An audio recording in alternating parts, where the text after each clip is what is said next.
So ఈ hydrogen రైలు మొన్ననే launch చేశారు ప్రధానమంత్రి గారు. సో దీనివల్ల ఏంటి? మనం ఇండియా సాధించేదేంటి? మనకు హైడ్రోజన్ సప్లైస్ ఉంటాయా? ఎట్లా ఎట్లా ఉండబోతుంది అట్లా? మనకి హైడ్రోజన్ ట్రైన్ మెయిన్‌గా టెస్టింగ్ జరిగింది. ఒక పైలట్ టెస్టింగ్ మాత్రమే జరిగింది. ఇంకా ఆఫీషియల్ లాంచ్ లాగా అవ్వలేదు. హ్మ్. అంటే ఇక్కడ 2 చూడాలి మనం. హైడ్రోజన్ రైలింగ్ ఒకటి, రెండోది బుల్లెట్ ట్రైన్. యాహ్! రెండిట్లో కూడా ఒక కాంట్రాస్ట్ ఉంది. ఒకటంటే హైడ్రోజన్ రైల్ వచ్చేసరికి ప్యూర్‌లీ ఇండియన్ ఇండిజినస్ టెక్నాలజీ. మనం తయారు చేసుకున్న టెక్నాలజీ. మనకి బుల్లెట్ ట్రైన్ చూసుకుంటే ఇది జాపనీస్ షింకాన్సెన్ టెక్నాలజీ మనం తీసుకుంటున్నాం. ఓకే. హైడ్రోజన్ రైల్ వచ్చేసరికి pure zero carbon emissions. One of the cleanest form of energy అది హైడ్రోజన్ ఫ్యూయల్ సెల్ వాడి చేస్తున్నాం. ఓకే. బుల్లెట్ ట్రైన్ వచ్చేసరికి ఆల్మోస్ట్ కంప్లీట్లీ ఎలక్ట్రిక్ మీద నడుస్తుంది. Hmm. అక్కడ కూడా అంతేమి డీజిల్ పెట్రోల్ అట్లా ఉండదు, కానీ బై అండ్ లార్జ్ ఎలక్ట్రిక్ మీదనే నడుస్తుంది. ఇంకోటి మీకు హైడ్రోజన్ వచ్చేసరికి వాళ్ళు ఏం చేస్తున్నారంటే కొన్ని రీజన్స్ ఉంటాయి, హిల్లీ రీజన్స్ ఉంటాయి. అక్కడ ఏంటంటే మనం ఎలక్ట్రిక్ పోల్స్ పెట్టిన ల్యాండ్ స్లైడ్స్ అయిపోతాలు, ఓకే. వర్షాల వల్ల పడిపోతాలు, గాలి హెవీ విండ్స్ ఉంటాయి హిల్లీ రీజన్స్ లో పడిపోతాలు, ఇవన్నీ ఇట్లాంటి థ్రెట్స్ ఉంటాయి. సో దానివల్ల మీరు అక్కడ ఎలక్ట్రిక్ పోల్స్ పెట్టే కేపబిలిటీ ఉండదు. అట్లాగే అవన్నీ ప్రొటెక్టెడ్ ఎన్విరాన్మెంటల్ ఏరియాస్ కాబట్టి అక్కడ మీకు డీజిల్ పెట్రోల్ ఇవన్నీ పెట్టినా కూడా బాగా డ్యామేజ్ అవుతుంది. సో హైడ్రోజన్ వల్ల ఏంటి, క్లీన్ ఫ్యూయల్ అండ్ ఆ రీజన్స్ కోసం, అందుకని హైడ్రోజన్ హెరిటేజ్ అంటున్నారు దీన్ని. Okay. So hydrogen and heritage corridor లాగా తయారు చేసి దాని లోపల ఈ ట్రైన్స్ అని చిన్నగా హిల్లీ ఏరియాస్ లోకి తీసుకెళ్తారు.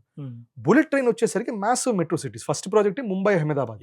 రెండు they are both massive industrialised cities. So దాని మధ్యలో కారిడోర్ రాబోతున్నది. అండ్ ఇప్పుడు ముంబై నుంచి అహ్మదాబాద్కి దాదాపుగా 7-7.5 గంటలు పడితే మనకి బుల్లెట్ ట్రైన్ వచ్చాక 2-2.5 గంటల లోపల చేరిపోతాం. ఆ స్పీడ్తో వెళ్ళబోతున్నది. సో మనకి ఇప్పుడు హైడ్రోజన్ ట్రైన్ ద్వారా దాదాపుగా వాళ్ళు ఐ థింక్ రఫ్లీ ఒక 4-5 లక్షల పైన జాబ్స్ క్రియేట్ అవుతాయి అంటున్నారు. ఆ గ్రీన్ ఎకానమీ బేసిస్ మీద మ్యానుఫ్యాక్చర్ అవనివ్వండి, దాని ఆపరేషన్స్ అవనివ్వండి, దాని ట్రైనింగ్ అవనివ్వండి, ఇవన్నీ కలిపి 5-6 లక్షల ఉద్యోగాలు. హైడ్రోజన్ ట్రైన్ ఎలక్ట్రిక్ ట్రైన్ వల్ల, బుల్లెట్ ట్రైన్ వల్ల అన్ని జాబ్స్ ఉండకపోవచ్చు, 40-50 వేలు జాబ్స్ ఉంటాయి. అది కూడా జాబ్ క్రియేషన్ అనేది జరుగుతుంది. కానీ జపాన్తో మనకి మంచి రిలేషన్ ఉంటుంది. ఎందుకంటే దీనికి లోన్ కూడా మీరు చూస్తే జపాన్ 0.1% ఇంట్రెస్ట్ మీద లోన్ ఇస్తుంది. It's very low interest.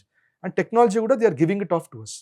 So ఇప్పుడు రెండిట్లో కూడా ఇప్పుడు హైడ్రోజన్ రైల్ కూడా మంది I think we will be only the 5th country in the world to have a hydrogen rail. Japan కూడా ఉన్నట్టుంది, అది యూకేకి ఉన్నట్టుంది, జర్మనీకి ఉన్నట్టుంది, వాళ్ళ తర్వాత మన దగ్గర ఉంటుంది. సో దాంట్లో కూడా ఐ థింక్ 10 బోగీస్ ఉంటుంది. One of the largest rails మనం కడుతున్నాం అది. So I think this is significant. దీనివల్ల జాబ్స్ పెరుగుతాయి, environmental friendly. And most importantly మీరు చూసిన ఎనర్జీ వైజ్ అండ్ ఆటోమొబైల్స్ లేకపోతే ఎటువంటి మూవ్మెంట్ వెహికులర్ ఏం చూసినా కూడా భారత్ చాలా డెలిబరేట్ గా మనం ఆయిల్ మీద నుంచి డిపెండెన్స్ తగ్గించుకుంటున్నాం. ఓకే. అందుకని కార్స్ లో కూడా E100 అనే టాపిక్ మొదలవుతుంది. ఎందుకంటే క్రూడ్ ఆయిల్ ఇంపోర్ట్స్ తగ్గించాం. హైడ్రోజన్ ట్రైన్స్ అంటాం. హైడ్రోజన్ ట్రైన్ అంటే H2 మీద నడుస్తుంది. అది మనం లోకల్ గా తయారు చేసుకోవచ్చు. అవుట్పుట్ కూడా వాటర్ వేపరే, దానికి కూడా మనకి క్రూడ్ ఆయిల్ ఇంపోర్ట్ చేయక్కర్లేదు. బుల్లెట్ ట్రైన్స్, దానికి కూడా మనకి క్రూడ్ ఆయిల్ ఇంపోర్ట్ చేయక్కర్లేదు. ఎందుకంటే మనకి massive amount of energy, electricity coal ద్వారా వస్తుంది. సో చిన్నగా మనకి థోరియం రియాక్టర్ కూడా రెడీ అయ్యేసరికి ఇంకా ఈ ఎలక్ట్రిక్ ట్రైన్స్ నడుస్తాయి. సో ఇవన్నీ ప్రయత్నాలు మీరు చూస్తుంటే హైడ్రోజన్ ట్రైన్స్ అవనివ్వండి, ఎలక్ట్రికల్ బేస్డ్ బుల్లెట్ ట్రైన్స్ అవనివ్వండి, లేకపోతే ఇథనాల్ ఇంకా కాన్సన్ట్రేషన్ పెంచి E100 అవనివ్వండి, అన్నిటికి కూడా మనకి $135 billion worth of crude oil import ని తగ్గించేటి పరిస్థితుల్లో వీటన్నిటి మీద ఇది మనం ఇంక్రీజ్ అయితే 2040-2047 కల్లా మనం అనుకున్న వికసిత్ భారత్ 2047 ఆత్మనిర్భర్ భారత్ అనేది తయారవుతుంది. సో దానికోసమే ఈ ప్రయత్నం అంతా. దాని వల్లనే హైడ్రోజన్ ట్రైన్, బుల్లెట్ ట్రైన్ రెండు కూడా they are very important. Bullet train కి లేని అవకాశం హైడ్రోజన్ ట్రైన్ అంటే ఎందుకు అన్ని జాబ్స్ ఎట్లా క్రియేట్ అవుతున్నాయి అంటే టోటల్ గా కోచ్ కూడా మనమే నిర్మించడం, ఎట్లా డిఫరెన్స్ ఎట్లా? ఎందుకంటే షింకాన్సెన్ టెక్నాలజీ, మన టెక్నాలజీ అంతా రష్యా నుంచి జపాన్ నుంచి టెక్నాలజీ మొత్తం వస్తుంది. కాంపనెంట్స్ కూడా మెజారిటీ అక్కడి నుంచి వస్తాయి. Very basic minimal component manufacturing భారత్లో జరుగుతుంది. హైడ్రోజన్ వచ్చేసరికి ఆ టెక్నాలజీ మొత్తం డెవలప్ చేసింది మనమే, ఫ్యూయల్ సెల్స్ డెవలప్ చేసేది మనమే, బోగీస్ డెవలప్ చేసేది మనమే. నంబర్ ఆఫ్ హైడ్రోజన్ ట్రైన్స్ కూడా కొంచెం ఎక్కువే ఉంటాయి. బుల్లెట్ ట్రైన్స్ కంటే కూడా సిగ్నిఫికెంట్ నంబర్ కొంచెం ఎక్కువ ఉండొచ్చు హైడ్రోజన్ ట్రైన్ కి. దానిపైన మనకు ఒక ఇనిషియేటివ్ ఉంది, క్లీన్ ఎనర్జీ ఇనిషియేటివ్ ఉంది. ఆ ఇనిషియేటివ్ కోసం కూడా బాగా జాబ్స్ అనేవి చాలా క్రియేట్ అవుతాయి. సో దానివల్ల ఐ థింక్ ఇవన్నీ కారణాల వల్ల కూడా హైడ్రోజన్ బేస్డ్ దాని మీద మనకి సిగ్నిఫికెంట్ అమౌంట్ ఆఫ్ జాబ్స్ పెరుగుతాయి.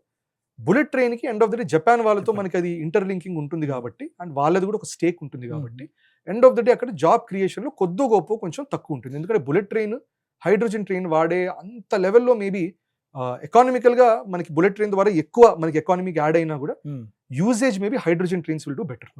అంటే కంపారిటివ్లీ బుల్లెట్ ట్రైన్ ఎక్కువ ఎకనామికల్ అవుతుంది. ఎందుకంటే టికెట్ ప్రైజెస్ మీరు ఎక్కువ పెట్టుకుంటారు కదా, హైడ్రోజన్ ట్రైన్ అట్లా పెట్టలేరు. కానీ ఎందుకంటే హైడ్రోజన్ ట్రైన్ హిలీ టెరెన్స్ అనుకున్నప్పుడు కొంచెం తక్కువ రేట్స్ పెట్టుకుంటారు.